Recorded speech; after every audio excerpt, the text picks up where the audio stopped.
咁我今日想同大家分享下耶穌點樣拯救咗我呢個愚蠢嘅人嘅一個故事。咁咧，話說我2個禮拜前咧就去咗我嫲嫲屋企嗰度食飯啦。咁因為近期咧我就功課比較忙，咁就成日唔食飯咁樣，就搞到我好瘦啦。咁我嫲嫲就話我好似難民咁樣啦個樣，即係好似冇飯食咁樣。咁我咧就打算食多啲嘢啦，開始。咁之後嗰晚食得太多嘢喎，點知我食咗2碗飯，飲咗2碗湯，之後我阿爸仲買咗好多壽司加咗餸，咁我食埋晒佢。咁之後咧，我真係高估咗自己啊！即係咧食完飯嗰刻唔覺㗎，點知咧翻屋企嗰陣時開始行路要彎低條腰啊！我企唔直㗎，直情係，因為真係飽到唔識形容啊，好痛，好痛。咁咧之後我就翻到屋企即刻攞翻個暖水袋啦，咁係由我媽媽俾我嘅。因為係啦，世上只有媽媽好，大家咁我就即係佔住嗰個暖水袋，好似好啲咁樣嘅。但係咧，依然係會有啲抽住咁痛，即係我唔識形容啊，即係好似成個肚抽筋咁樣。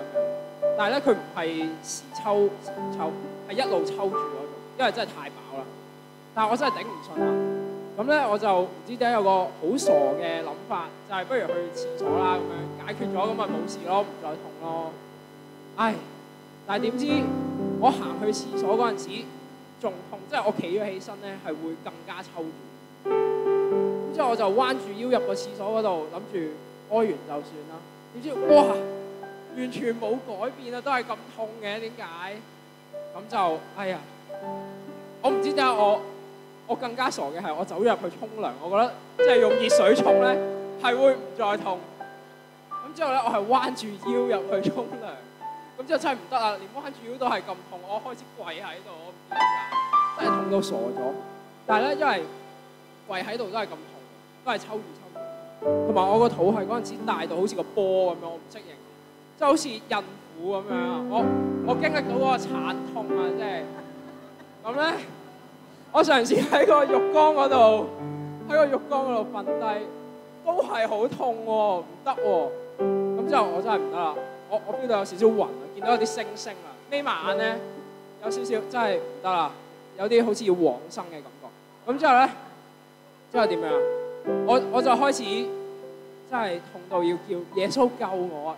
當我叫到耶穌救我，你就知道係幾咁危險啊！呢件事，即係我 feel 到我會死啊，或者我會暈低點都好。我嗌咗耶穌救我，之後咧我就五體投地咁樣喺個浴缸裏邊，我就耶穌，我嗌咗2次，之後我唔知點解下意識咧，無啦啦開始深呼吸喎，我個人識得，我冇諗過呢個係咩原因。咁之後咧，我深呼吸咗幾下咧，我發現唔再痛喎，原來，係咪好神奇？係真係好神奇。咁咧，我發現我喺沖涼嘅浴缸裏邊，我仲可以企埋起身喎，係唔係再係抽住嗰種慘痛喎？而係咧，即係好似生完咁樣咯，即係有啲你明唔明啊？我唔知點解，我唔知發生咗咩事，就係其實裏邊係大概5分鐘至7分鐘嘅事，但係當我叫完耶穌救我之後咧，個痛就走咗啦。多謝耶穌，多謝耶穌。咁所以我想同大家講，耶穌係拯救我哋，亦都係照顧我哋呢啲愚蠢嘅人嘅一個神，佢係嗰個會幫助我哋嘅神，所以多謝耶穌。好。